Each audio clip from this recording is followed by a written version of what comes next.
తెలుగు వారు కానీ ఇండియన్స్ కానీ ఈ దేశంలో సర్వైవ్ కాలేరు, లేకపోతే వీళ్ళంతా కూడా భారతదేశ అభివృద్ధి కాదని చెప్పి ప్రతి ఒక్కరు అనేవాళ్ళు. నేను ఆ రోజు మీరు చూస్తే 14 రోజులు 12 రోజులు 11 రోజులు ఈ దేశంలో ఉన్నాను. బిల్ గేట్స్ దగ్గర నుంచి ఆల్ కార్పొరేట్ కంపెనీస్ కలిచాను, అందరినీ కలిసి ఒకే మెసేజ్ ఇచ్చాను.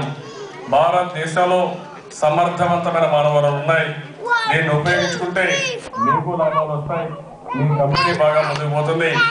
ఇండియాలో ఇన్ఫర్మేషన్ టెక్నాలజీ బ్రహ్మాండంగా ఉంది. దానికి ప్రధానమైన కారణం ఇండియాలో ఉండే తెలుగు వాళ్ళు కానీ ఇండియన్స్ కానీ మ్యాథమెటిక్స్ లో చాలా స్ట్రాంగ్ గా ఉన్నారు. బ్రిటిష్ వాళ్ళు మనకు ఇంగ్లీష్ లాంగ్వేజ్ వదిలిపెట్టిపోయారు.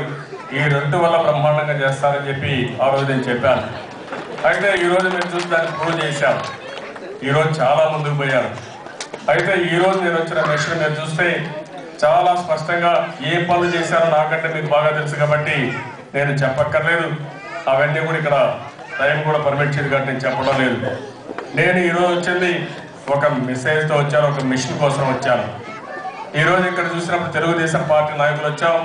స్వచ్ఛందంగా కొంతమంది ఎవరైతే సమాజంలో ఇప్పటికీ కొన్ని కార్యక్రమాలు బ్రహ్మాండంగా చేశారో వాటిని కూడా తీసుకొచ్చాను.